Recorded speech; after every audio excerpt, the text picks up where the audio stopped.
Welcome to Retiring Today, the podcast that guides you to and through retirement. I'm Molly Nelson, host of the podcast, here with Richelle Smith. She's producer of the podcast, and Loren Merkle. He's a certified financial planner, a certified financial fiduciary, and a retirement income certified professional. Do you find yourself spending more time dreaming of travel, being with your grandkids, and your favorite hobbies than you do work? Well, maybe you're ready to retire. Congratulations if you are.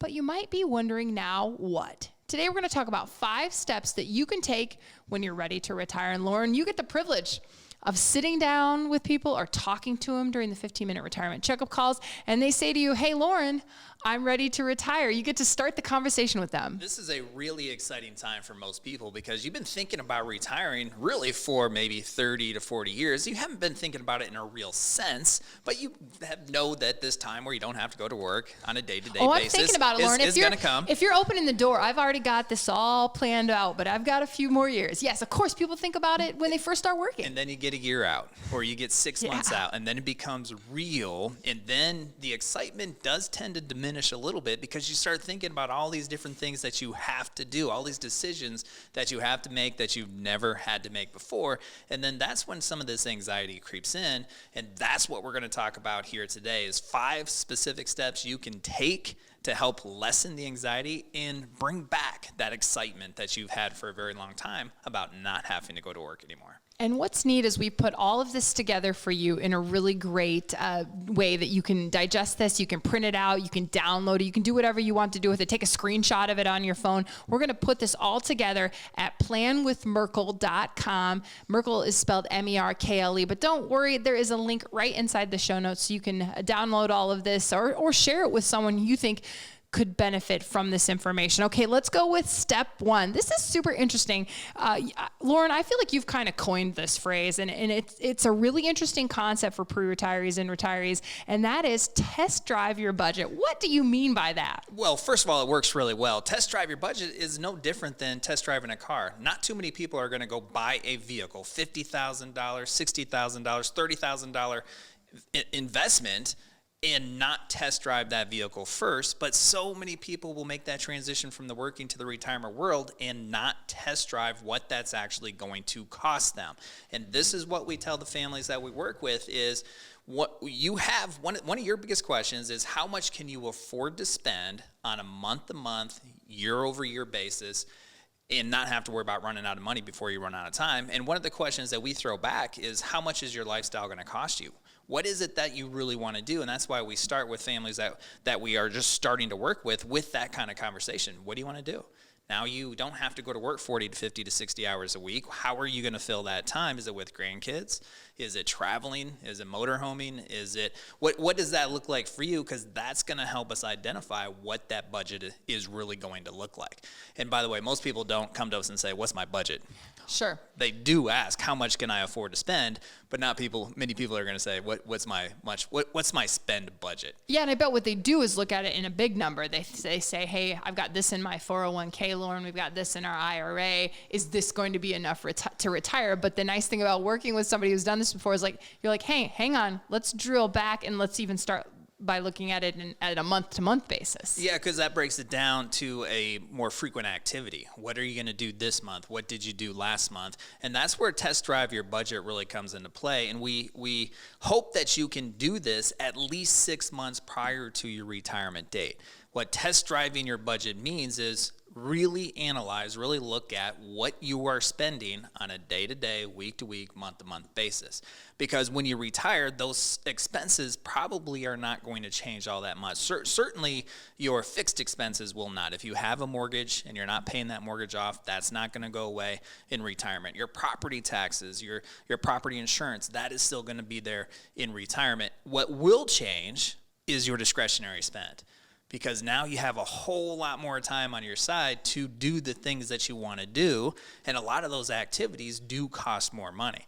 So think about your days of the week right now. Which days of the week do you spend most of your money? Sure, on the weekend, especially if you go out and do something or take a vacation, yeah. Yeah, it's going to be on the days that you're not working. In retirement, you're not working any of the 7 days of the week. So you're probably going to need to spend a little bit more the first couple years in retirement than what you would have those last couple of years while you're working. And that is so contrary to something I read a lot when I'm looking at materials on retirement. And a lot of times it says, you'll spend about 80% of what you did during the working years, but that's not what you find when you sit down with people. Yeah, this is where real life experience intersects the academic world. The academic world says 80% of what your pre-retirement expenses are is what you're going to need in retirement, but that's not what we see our families living because they do have so much more time on their hands and they're excited and they've never had this much free time and the resources to go with it. So you have the free time, you have some money saved, and you're going to spend that free time doing activities that typically do cost money. And do you find that the test drive your budget exercise is easy for people to do, or is this a little bit difficult? Maybe they haven't had to think about a budget for a while. It's not fun because most people on the doorsteps of retirement are probably making more money. I mean, you're probably making more money than what you've ever made before, and you don't necessarily want to limit yourself to a monthly spend, $6,000 a month, $7,000 a month for that last 6 months. But for those people who do, what we find is they go into retirement way more confident about not only the resources as far as how long they're going to last, but what does their monthly spend look like and what kind of activities can they afford to do once they do retire. Thinking of somebody who might be listening that's interested in trying this at home, are there any things they need to make sure that they add into that? I'm also thinking like of the things you don't spend money on each month, but you know you're going to go to Target every 3 months and stock up on those kinds of things. Do you extrapolate that back to the monthly stuff, or how do you have people do that? Here's probably the easiest way to do it, is think about how you spend money right now. Do you spend money on credit cards, your debit cards, write checks? Look at all the different ways you're spending money and then add up what you've spent over the last 12 months. And that will give you a really good look at what you spend the last 12 months. And then for at least the next 6 months prior to retirement, put yourself on that budget. Right? Put yourself, so if you, over the last 12 months, you spent $100,000. Over the next 6 months, your total expense budget should be somewhere around $50,000. And then see how that feels. Does it work? Does it not work? If it doesn't work, then you can make adjustments, and it's better to make those adjustments prior to going into retirement than actually waiting 6 months after you retire, 12 months after you retire, and say, this doesn't really work. And then that information going into it will be handy. But then, to your point, Molly, inflate that number a little bit.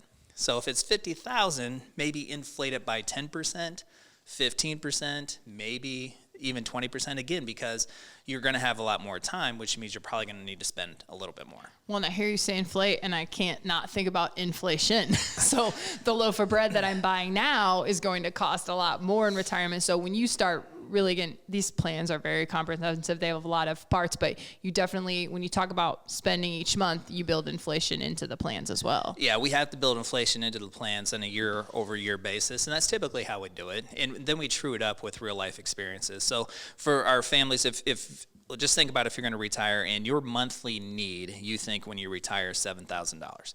You need $7,000 a month. And then what we'll do at our plan reviews is we will review, did that work? Was it a little bit too tight? Did you have some excess? What do we need for the next year on a month-to-month basis? If 7,000 works, then let 7,000 works until it doesn't, and then we will inflate it. So the real inflation number that you hear about on the news, right, 4.1%, 5%, 3%, that's one thing, but we actually go in detail with each specific couple or individual because their life experience trumps everything that's taken place. Sure, their inflation doesn't necessarily follow what the cost of a loaf of bread is. They may be deciding that they want to travel a little bit more than they did in year one of retirement. So that's their quote unquote kind of inflation. Yeah, so inflation adjustments are on a custom basis, but we do plan categorically with each one because we have to think about what our potential spend is going to be 5 years, 10 years, 15, 20 years down the road. But then again, we true it up on a year-over-year basis. You're ready to retire. Now what? Step 2, set a Social Security plan. Is this easy for people to do? It's not easy because you might have up to 81 different options. So there's a lot of options that you have to digest and weave your way through to land on a handful of options that might make the most sense for you. And you have to look at all other aspects of your plan.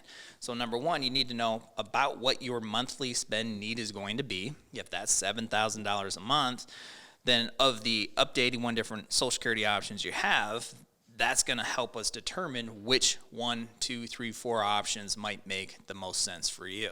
And then we also need to look at what your other income resources look like. How much do you have saved, and what kind of income can you derive from your savings? Do you have a pension? What kind of income can you derive from the pension? And then that's going to also help us land on what Social Security option you're going to have. We also have to take into consideration Social Security legislative changes, because Social Security legislative changes take place almost on a yearly basis. Certainly there's a cost of living adjustment embedded within Social Security. Some years we get zero. Some years we get a really nice bump, but that will play into your overall Social Security decision as well. Yeah, was it, 2 years ago, the 8.9%, the highest bump in 40 years, but we know that the people listening remember a couple of years of zeros in the 90s and early 2000s. Yeah, and so we have to plan for, it's nice that the cost of living adjustment is there, because most pensions don't have that. And the way we look at Social Security, it is a pension for most people. And so it is nice that a cost of living adjustment is there, but you can't plan on an adjustment each and every year. And in most years, you're going to have an increase in your Medicare premiums when Social Security does have a cost of living adjustment. So the net adjustment probably is not going to keep up with the real rate of inflation, but it is certainly better than nothing. Do you find that people are surprised that they think Social Security was going to cover more of their income or less of their income? I think most people are surprised by the complexity of Social Security and the options that they have when it comes to Social Security. I mean, if we look at you taking your Social Security options as early as you possibly can, which is age 62, versus your optimal Social Security strategy after we go through all of the 81 different options you have, the difference between those could be $80,000. It's not uncommon to see a six-figure difference between as soon as you take it versus your optimal strategy, and I think that is what most people find surprising. Wow, that is a big difference. So you might be wondering, what are all those options Loren's talking about? Maybe you hadn't heard, if you have a spouse, you could have up to 81 Social Security options, and trying to figure out what is the best option for you. Here's a great opportunity to speak directly with a retirement planner about any of the steps we're covering today or any of the aspects of retirement that are on your mind. It's a 15-minute retirement checkup call. You can schedule yours right now by going to merkleretire.com. Right when you go to merkleretire.com, there's a calendar. It's pretty simple. You can choose a time and a date that works for you and get answers to your retirement questions. So the next question is, what's step 3? Well, here's step 3. You're ready to retire. Now what? Coordinate health insurance. People often have health insurance as the benchmark to when they can retire. And when I say health insurance, I'm really saying Medicare. Yeah, I mean, it really could be all of the above. How are you going to have your health care covered? Is it going to be through the open market, non-Medicare coverage if you retire prior to age 65? Or once you're eligible for Medicare at age 65, what different Medicare options do you have? Once we get to the fall time, you're going to see commercials about the Medicare Advantage plans. Almost every other commercial, they're so prevalent. And does that make the most sense for you? You probably have friends who are on Medicare Advantage that say really good things about it. You probably have friends who are on Medicare Advantage or who have been who it didn't really do a great job for. Same thing with Medicare, original Medicare, Medicare Part B plus a supplement in the drug plan. So what works for a lot of people may not work for you, and that's why you really have to rely upon expert resources and make sure that whatever your decision is custom to whatever your needs are. One of the stories I enjoy hearing you and our director of Medicare, Anna Marie Morrow, talk about the most is when people or the plan really shows them that they can retire before they're Medicare eligible. Because I think people think, I've got to wait till I'm Medicare eligible, but that may not always be the case for everyone. It's not uncommon for people to come to us for the very first time, and we ask them, when do you want to retire? What does that look like for you? And they say, well, I'm not going to retire for sure until age 65. And we already kind of know the answer, but we just ask, what would make you want to work until age 65? And they say, well, for healthcare. And then we build their plan, and they see actually they can afford to retire and have everything work out well from an income standpoint and an investable asset standpoint, social security strategy standpoint. Everything can work out as early as age 62, and we just watch their faces. Just watch the look on their face, but that's not where the fun stops, because they're not leaving that visit saying, okay, now I'm going to retire at 62, right? It doesn't happen like that for 99% of the people. It takes some time for that news to set in. And then you have to visualize yourself actually retiring at 62, 63, 64, whenever that is, which is different than what you thought at age 65. But it's a lot of fun from our shoes because we get to live that experience with them. And as they get closer to this retirement date, whatever they decide, 65, 64 or earlier, you can tell they get a little bit more antsy. A little bit more excited, and it's not uncommon for them to move that retirement date up 6, 12, 18 months. Yeah, and you don't make any bones about it. Healthcare's not cheap. It's not like you have some discount plan that nobody else out there knows about. No. It's expensive stuff, but I've heard you say this too, and I thought it was just such a good phrase. It's, well, what cost? What cost does anything have? What value versus your time? And that's the real power too. Well, the question that I ask a lot of people, everybody in this situation, the question I ask is, how much is enough? How much is enough? When you're 90 years old and you have $1.2 million and you pass away, where's that money going to go? Most people, it's going to go to their kids, maybe their charities. If you're 62 years old right now and your plan is projecting out that you can retire right now, and then instead of having $1.2 million at age 90, you're going to have $900,000. I say retire. You can how enjoy it. Much is enough? Right. If you're 89 years old, and nobody really knows this, but you know you're going to pass away a year later. If you're 89 years old, are you going to be regretting those 3 years of retiring and really enjoying that time, as opposed to passing on $200,000 less? Most likely not. Most likely not. So that's why we always ask that question: how much is enough? And the only one that can answer that question is you. How much is enough for you? Because that 3 extra years is a really important time frame for most people, and especially if you ask 85-year-olds or 80-year-olds, would you rather have $200,000 more now or 3 extra years in the prime of your life that you don't have to work? Most people would say the latter. You're ready to retire. Now what? Step 4, give notice. Loren, this seems like the easiest step out of this 5-step process. It does, but I don't think it really is for a lot of people, at least a lot of the families and individuals that we work with. This can be a real challenge. Many people have worked with their employer that they're going to retire from for a number of years, and they have these relationships. And they feel like this company is so dependent upon them that it's gonna be a letdown. Maybe there's a better phrase for that, but I think they kind of feel and internalize it that way, where they're letting down that individual that they're working for or working with, or maybe even the company on a company level. So it's not necessarily as easy as what it may seem. And when you give your notice is going to be dependent upon your situation. Some people can walk in, say 2 weeks later, I'm going to retire, and that works. Other people, they feel like they have to train their replacement. They feel like they have to give the company and their team enough notice to be able to replace them and not lose too many steps along the way. So whatever your situation is, it's going to be unique to you. And you need to measure that. You also need to consider it from your side. There are some people who are concerned that as soon as they let the company know they're going to retire, then they'll let them go. Yeah, I was just thinking that. Yeah. So from an income standpoint, you don't want to find yourself in that position where now all of a sudden you have to come up with some income right away. Although in our plan, before you get to this point, we built your plan. We know how much income you need. We know where it's going to come from, and we can turn that on very quickly. So it may not feel good. You tell the employer you're going to give them a heads up that you're going to retire, and they say, thanks, but no thanks. We'll see you later. Yeah. I mean, that doesn't feel good. But from a financial standpoint, as long as you've done the planning, financially that'll work out just fine. So this give notice is a little bit different for everybody. Measure your situation and then take the appropriate steps. And of course, there's then going to be some paperwork that you're going to need to fill out. I was going to ask about pensions in this situation. can you start the pension process, without having to give notice, or how does that work? That's going to vary per employer and based on the way the pension works. Some employers, you can just log in to your 401k plan and your plan benefits online, and they can give you an estimate right there on the spot of what your pension amount's going to be, so you know. Some employers, you will need to submit a formal request for that pension information, and then 3 months later you might have that information, or 6 weeks. That is not uncommon.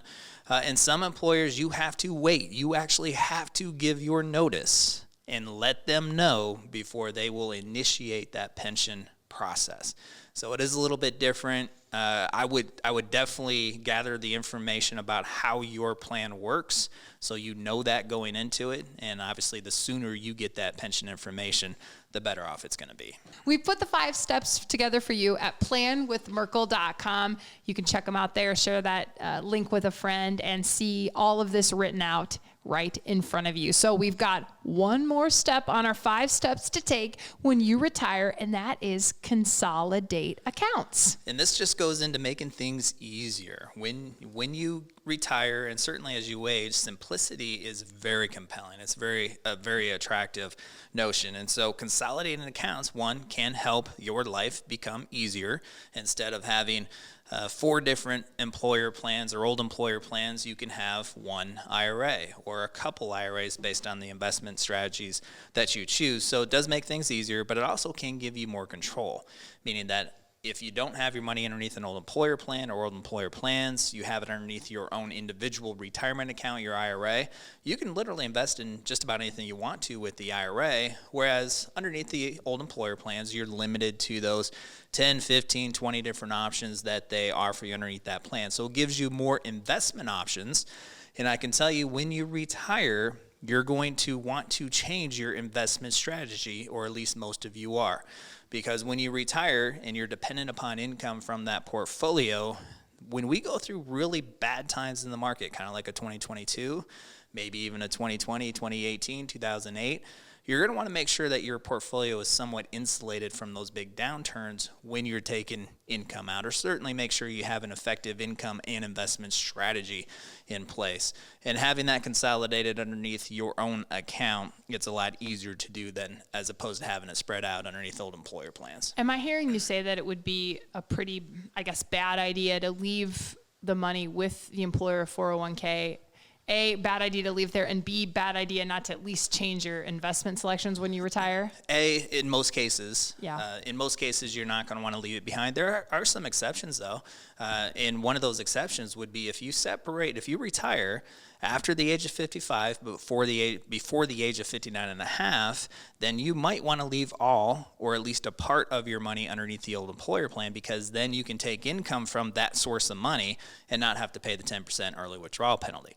Whereas if you move it to an IRA and let's say you're 57, then you have to wait until 59 and a half to take that money out from the IRA without that 10% penalty in most cases. So it does vary, and there are exceptions to every rule, but by and large, the idea is once you have the ability to take control over your money and consolidate it underneath your name, your control, with a lot more investment options, then typically that's what you want to do. But you will want to make sure that's a part of your overall investment and income plan to make sure that's right for you. And this is the type of thing that you want to be real careful about, right, Loren? Because if you do this wrong, you can get hit with some pretty big tax bills. Well, that's one of the things that you can do wrong, and then you're stuck. If you're 57, you retire from your employer, you roll that money over to an IRA, but wait a minute, you need to take income from that account. Now you're forced into a 72T type distribution, which everybody knows what that is. I was just going to say, please tell me more, 72T. Yeah, so there are exceptions to ways you can get money out of an IRA prior to 59 and a half, but you don't want to go there unless you have to go there. But you don't want to put yourself in that type of position when you don't really have to. So yeah, there's a lot of things that you want to pay attention to. Sometimes people will just be tempted to leave it underneath the old employer plan forever, right, as long as they possibly can, and just take an income from it. Some of the disadvantages of that are when you take income or take distributions from your 401k plan, there's a federal mandatory tax withholding of 20% minimum. So you can withhold more if you want to, but it's at least 20%. With an IRA, there is no mandatory minimum, meaning that you can withhold 0, you can withhold 20, 15. That's going to be up to you. So again, it goes back to that control. But sometimes it's tempted because it's easy, right? Maybe that your money's been underneath that 401k plan for 10, 15, 20 years and you just want to leave it. I get it. But as a part of your overall planning process, and again, as you age, simplicity is king. That's definitely something that you're going to want to consider. Well, and eventually you have to take the money out, right? When the RMDs hit? You have to take a portion of it out. And that's also where leaving it underneath the old employer plan can cause some more complications, or at least make it more complex, because at RMD age, let's say you have one 401k plan and 2 IRAs. You have to take an RMD specifically from the 401k plan, and then you have to take an RMD based on the account balances underneath your IRA. So that you have $75,000 in an IRA, $50,000 in an IRA, that's $125,000 total. So from the IRAs, you can take the RMD based on the $125,000 from one of the IRAs, but from the 401k plan, if you have $100,000 in there, you have to take an RMD from that 401k specifically. Calculated into that one. No, so in that case, you have to take 2 required minimum distributions. That's where a lot of people make mistakes too, because what do you mean? I took an RMD from my IRA, but I didn't take it from my 401k plan. Well, the IRS doesn't like that. And so now, underneath today's laws, they would penalize you 25% of what that RMD should have been. You can get a copy of 5 Steps to Take When You Retire by going to planwithmerkle.com. And I also mentioned that 15-minute retirement checkup call. The link to that is in the show notes as well. That's merkleretire.com. You can talk about any of the things you heard today or ask retirement questions that are on your mind. We will continue talking about all of the aspects of retirement on this podcast. It's Retiring Today, and we thank you for listening.